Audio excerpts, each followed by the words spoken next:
Thank you. I'm not going to. I'm going to be a open-minded teacher and not call on my students. Who would like to respond next? I'm happy to. Go ahead, April. Thank you.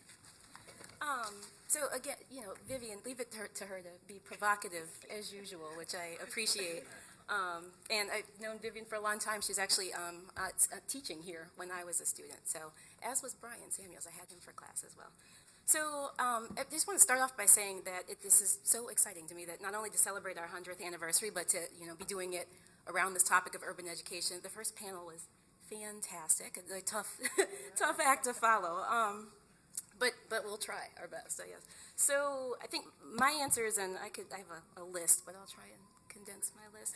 So obviously being a person that has worked with our community schools program here at SSA, my first answer would be a key need is a need for linkages of students, families, school, and home. And I think, whether you put the term community schools on that, which I would, because that's the program that we're working to develop here. But I think there's a lot of arguments out there about, well, students are already in school too long. So, but the pushback is that out of school time should look different. It should, or it should be more integrated, or what that is. There's arguments about, well, schools shouldn't be hubs of communities, whereas others folks say, well, they should be hubs. So anyway, argument aside, to me, the foundational piece of that is the linkage and the connection of students and families, the school, and the home. And so that's one of the key things that I think is something we're still struggling with, of how to make those linkages, how to make them effective, efficient, and all that good stuff. And I really do think that's something we're working hard at SSA to build. And to me, those linkages include building relationships, which as a social worker, I think we are well trained in and sort of experts in. And I think sometimes we don't give enough credit to the power of building relationships and what that means.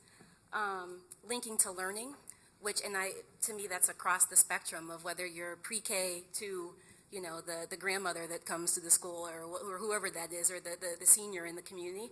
How do we link everyone to learning? And I think that's still something we're struggling with.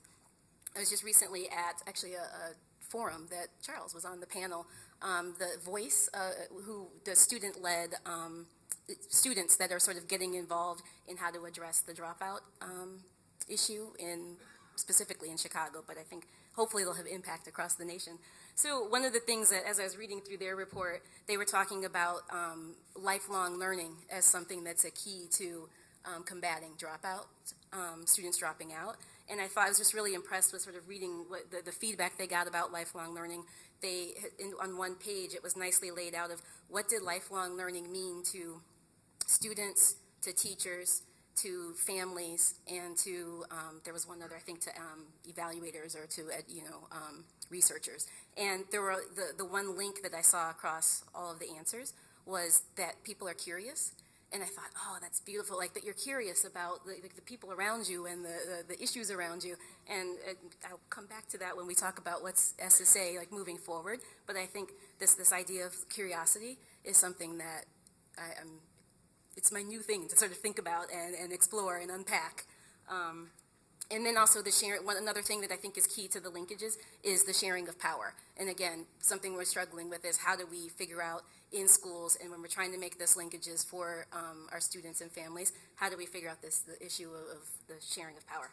Another thing that's on my list is the issue of social capital that I think is a real sort of need and struggle right now that impacts our students, families, and communities.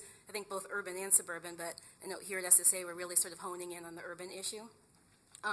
I'm always, when I read, and again, I'm not a researcher, or as Jen was saying, a data geek, that's not me.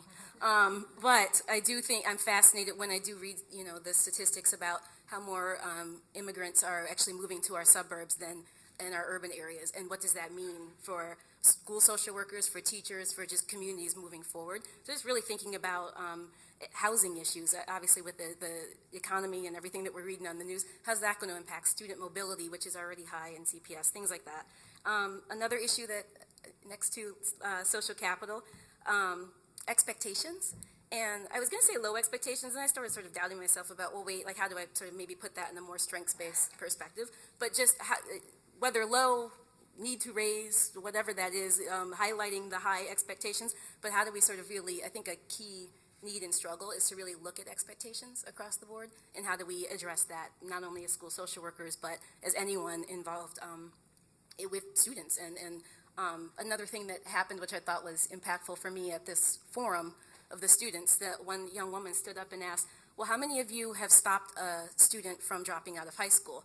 And you could see, like, a lot of us, some hands went straight up. Some we were sort of like, well, maybe I have. And I thought, and she even said, she's like, every hand should have gone up, because we're all just by, talking about education, by being involved in education, hopefully we've all somehow, way, shape, or form touched a youth and kept them from dropping out. So that to me, and that to me is about also communicating high expectations to students about, or asking them about, sort of next steps of college or career, or things like that.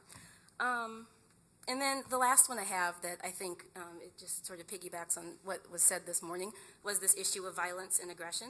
And I was sort of talking with Margaret Small over there from Young Women's this morning over with coffee, of that I really think a lot of that has roots in trauma and loss. And I don't feel like that. I think that's a key need and struggle that we haven't really dealt with on the level that maybe we should. Or maybe we don't even know how, I'm not sure. But that lack of a sense of safety, and Dr. Beal Spencer sort of talked about how do we sort of reduce net stress and really sort of look at some health and mental health issues going on. So I think that issue of violence and aggression is our key need and struggle of our students and families, and really getting at what's under the root of that. And then if I could add just a silly little story, I also think on one level, I can't even wrap my brain around what it must be. I don't know anyone that's been shot in the past. I don't even know if I know someone personally that I could call up right now that's ever been shot. But this thought that our students know and are connected to and are around such violence and aggression, and my coworkers are tired of hearing me talk about it, but recently my wallet was stolen. And for like the first week, I think I was in shock. And then the second week, I was like angry. And then it's only been like a month. But even like the other day, the director of IT came up to me and he's like, April, how are you doing? I was like, I think I'm mad at you. And he's like, why? I was like, I don't know. I'm mad. And I thought that's nothing on the level. And I mean, every time I sort of was in the area where it happened, I was looking around. I was like, I wonder if she did it or what. And I just had this like general sense of unsafety and mistrust. And that was everything got canceled. No one got anything. That wasn't someone being shot. So just this issue of if I'm going to be mad about my wallet maybe a year from now, if I get shot or someone I know, I'm going to be mad about that for years to come. And I don't know when it might pop up in math class. It might pop up the next time I'm at a workshop.